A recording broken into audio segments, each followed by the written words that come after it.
What's going on, YouTube? Once again, it's Kennard, Vernon Stewart here for the podcast. We're talking to Auburn football. Go ahead and subscribe to Vernon Speaks Sports Auburn. Like this video, comment, and subscribe. And as always, it's great to be an Auburn Tiger, War Eagle. The Auburn football team comes into the 2024 season. You know, Las Vegas says, look, if you're going to bet on Auburn, it's going to be 7.5, either over or under. A lot of folks may, pick the under, which would be the safe pick.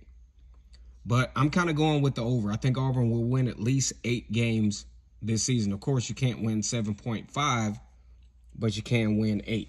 Now, looking at a lot of the media outlets, there will be some games, obviously, that Auburn will lose that they should have won. And they're going to win one that they probably, on paper, shouldn't have. I think when you look at the first 5 games for the Auburn Tigers, you got to look at a Auburn team that has to have a game-on mentality.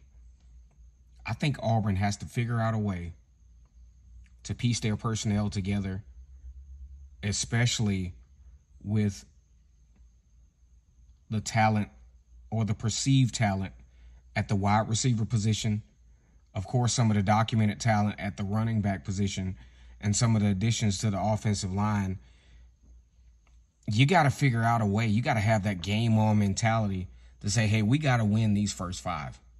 These first 5 football games are the most, quote-unquote, winnable games on the schedule for a lot of reasons. One, we got a better roster. That's what Auburn has to look at.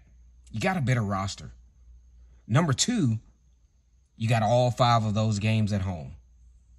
And you have all 5 of those games with Power 5 California, you got Arkansas, and you got Oklahoma. Games that if you win those and you win the other 2 or 3, you win the other 2 that you should win, New Mexico and Alabama A&M, you're talking about a 5-0 entry into Athens as more than likely, because you played those Power 5 teams, especially with the win over Oklahoma. You're talking about a top 15 team going into a more than likely undefeated Georgia in Athens. Now, albeit Georgia will have played Texas by that time, so we got to see how that turns out. But you could possibly have 2 undefeated teams going into Athens in a showdown that, you look at how ESPN has positioned this thing to where that game is either going to be played between 3:30 or 7. That's how the matrix has been set up as far as time of the game. I think you got 2 5-0 teams, Georgia and Auburn. You got a huge storyline as Auburn has not won a game there since 2005. You got a top 15 matchup, Georgia number 1 or number 2, Auburn number 15 at worst. This could really be a huge game for the Tigers. Now, like I said before, Hugh Freeze has done a lot of work here, especially with considering that Auburn has been 6-7 for the last few years, not having a winning season since 2020. I personally don't count the 2020 season for anybody, but, it was a COVID year. It was a superiorly abbreviated year for college football. And, I don't disrespect any regard to the champions of that year. I think Alabama won the national championship that year. But you got a lot of teams that were displaced. You're thinking you're going to play a game and then you don't. And it was just such a tough time. Auburn, for the first time since 2019, has the same quarterback 2 years in a row. I think that's a huge thing for continuity. I think Hugh Freeze is very comfortable with his coaching staff. I think the onboarding of DJ Durkin, I think he is really comfortable with his offensive staff. He's talking about actually calling plays again for the 2024 season. And not only has Hugh Freeze had a top 10 class in year 1, he's trending towards a top 10 class in year 2. And right now he sits at number 5 after trending down to about 12 or 13.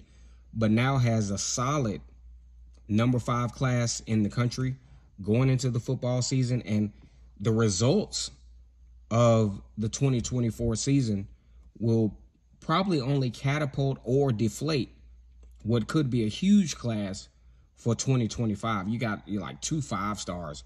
I mean, that's unheard of for Auburn in the last few years. So now I think if you really look at what Hugh Freeze has done, especially now that, you know, a lot of what he did in the past in his recruiting efforts at Ole Miss, I mean, the shit would have been legal now.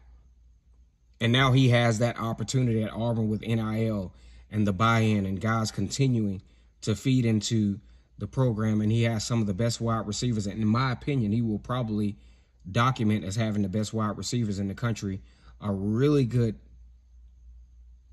backfield, running back-wise, a revamped offensive line, a little bit more depth on the defensive line, a little bit more talent in the secondary. I think you guys better watch out.